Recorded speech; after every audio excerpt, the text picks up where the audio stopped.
Good morning. My name is Ross Coffman, and I am currently the NGCV Cross-Functional Team Director. So myself, along with my two battle buddies, Major General Cummings and Mr. Jeff Langhout, are Team Warren. And at Team Warren, we speak with one voice. We don't always agree, but we do speak with one voice. Jeff's got the science and technology, Major General Cummings has the PEO, and then I control the requirements. But it's a support and supporting relationship. So during the development of requirements, I'm supported, and these two are supporting. When it goes into the procurement, then Major General Cummings and his PMs are supported, Jeff and I are supporting. And we all make decisions around the same table. That's important because Army Futures Command was developed for a reason. We are not shy, we are not ashamed of our past, but we've learned from it.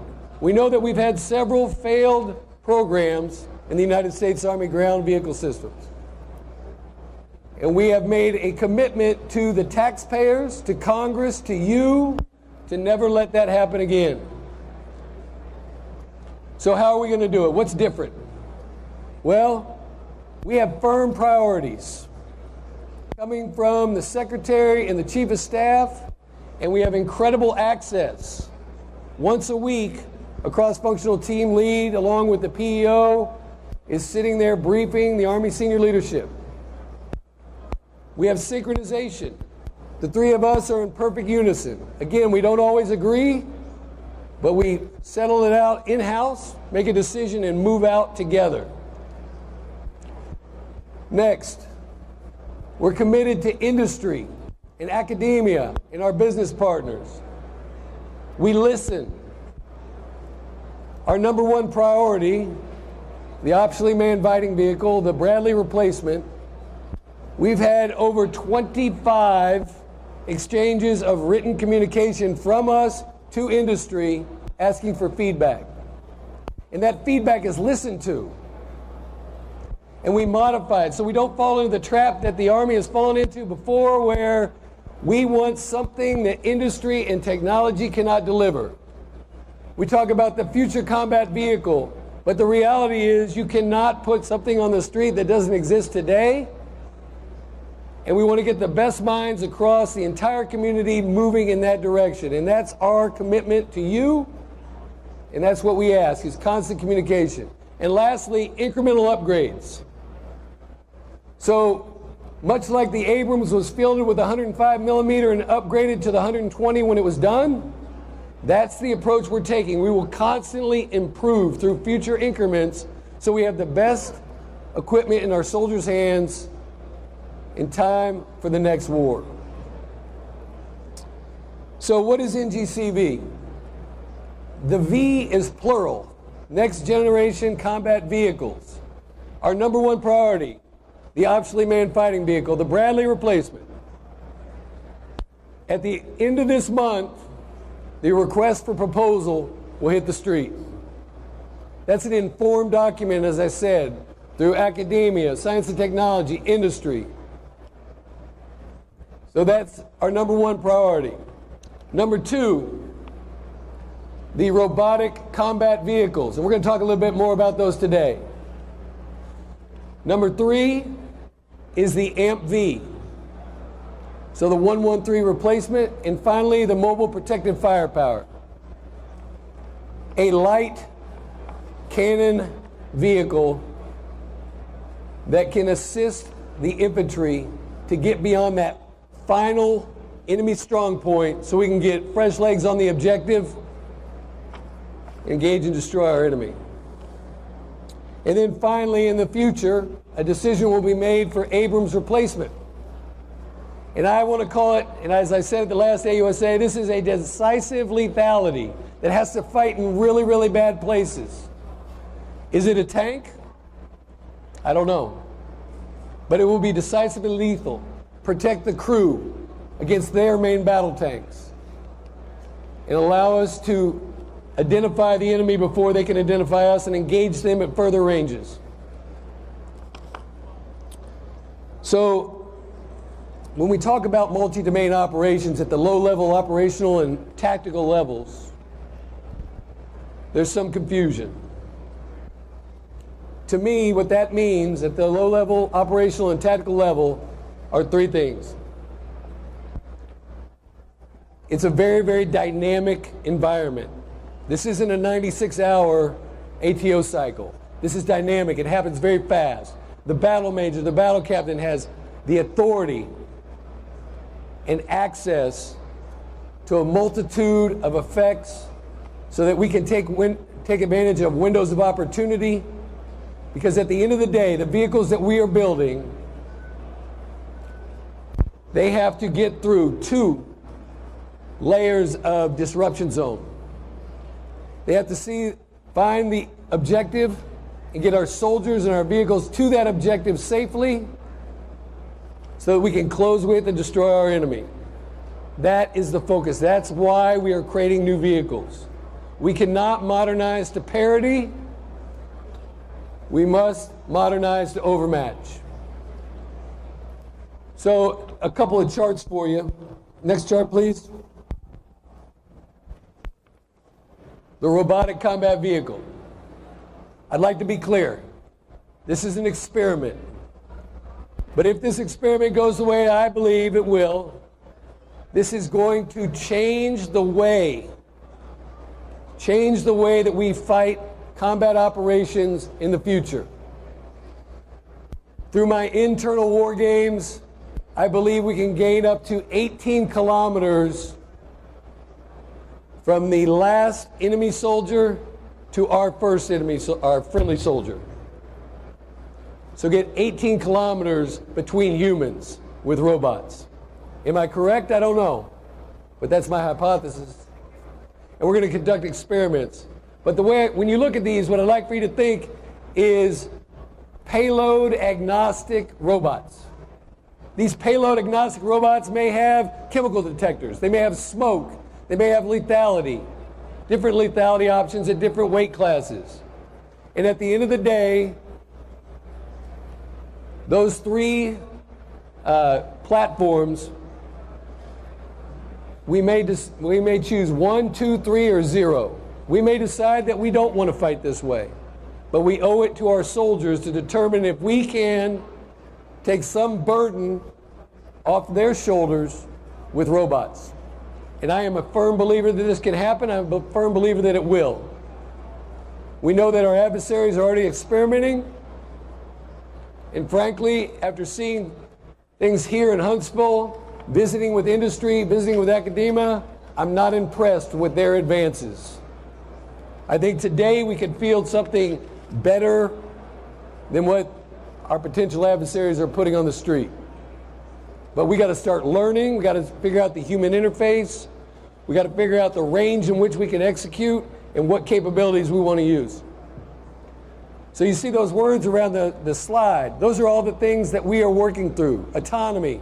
How can we lower the cognitive load on a soldier so that perhaps one soldier could control 12 ground vehicles?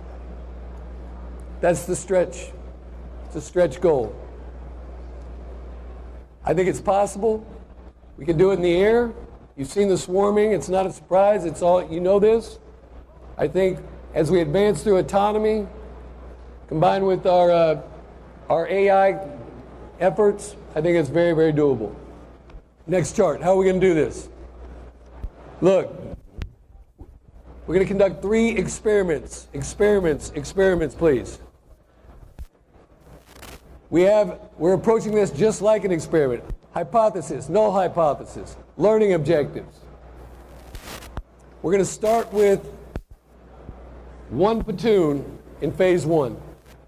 Okay, what does a platoon look like? Currently a platoon is 4 robots and 2 control vehicles.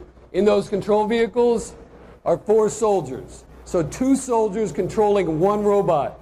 One's driving, one's looking and employing the weapon system. That's where we're starting. In phase 2, we'll go to company level operations.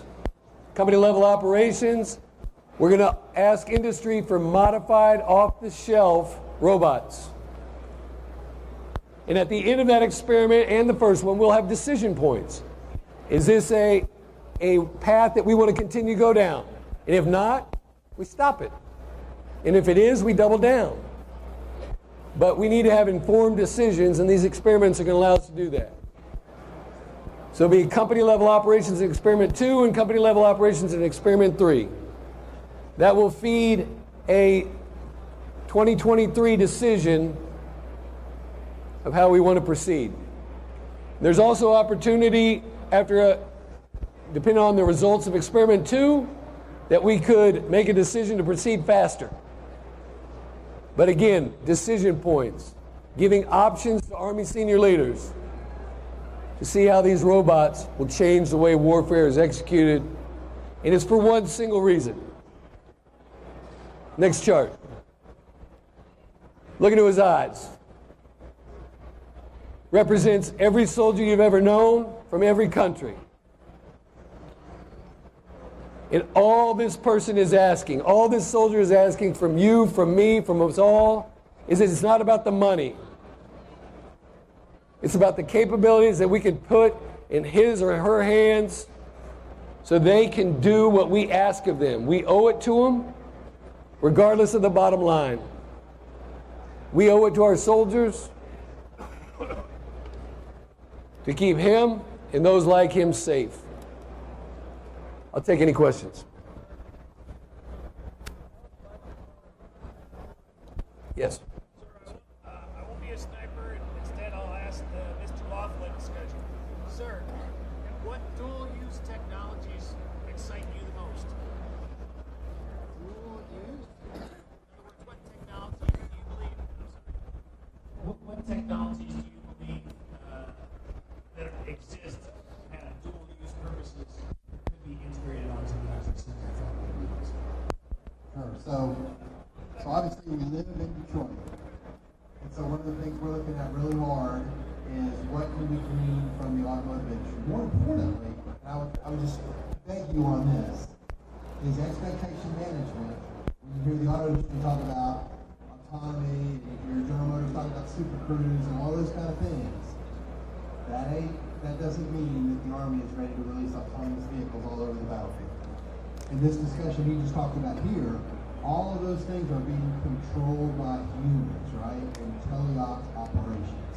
So I really want to keep our expectation management in the box. So looking down the road, obviously the things we're looking at the most carefully that we're trying to glean from industry, the automotive industry specifically, is what's the next thing we can do from electrical and battery technologies, right? You can answer that. You can probably answer that yourself. We want to get that from the auto industry. There's no reason for us to go spend gazillions of dollars when General Motors is investing billions in battery technology, for example. So that's one thing. One of the things we're looking at is, and also in that is electrification. We're looking at the 600 volt technology, because then instead of having wires as big around as, instead of this big around, you got wires this big around. So there's a big space weight, and that's a big space weight in power company. Certainly, we're paying attention to the work that the auto industry is doing in autonomy. Whether it's the robotic operating system that the Army is using. We're watching. Probably watching is not a good word. We are learning and participating to figure out what kind of technologies we can pull in. But I'm trying to get back to my original point. When you read that Google is driving around without anybody in the car, and when you read that Uber is going to start hauling people around without stuff, there is way more to that statement than a headline. So I just really want to encourage you. General Motors will tell you they're at least 10 years away from a real autonomous vehicle out buzzing around. And of course, that assumes that you're driving up and down roads that have tons of GPS coverage and all kinds of infrastructure to support it. Think about where the Army's going to be. We're not going to be on the road. We're going to be where people don't want us to be. So it's a much different problem. I hope that addresses your question, sir.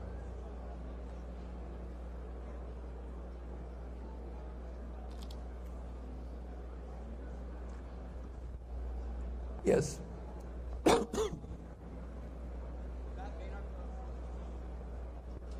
Matt Bain from Defense Daily. So you mentioned like forming efforts to benefit from the Abrams replacement. So I was wondering, what sort of discussions have you already had about what that could potentially look like? You said it may not even be tank at all. And are there some potential dates you have in mind as to when you would like to decide a path for a potential Abrams replacement?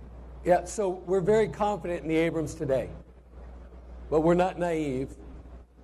At some point, the Abrams will have to be replaced. So in 2023, we'll have a decision point for Army senior leaders on how to proceed. So what do you do in that interim time? Well, currently we have 2 tank studies going on right now in decisive lethality options, and there's a lot of exciting work in this space. So you have directed energy, and you have other munitions that could be put in place. And we need to see where those are, and do we need to sink any money in those now so that that 2023 decision can be, informed.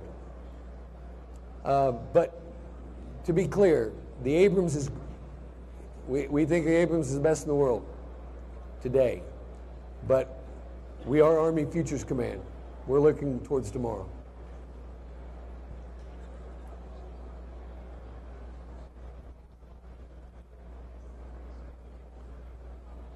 No questions? Ready? Break. All right. Thank you all very much. Good job, Rob. Thanks. All right.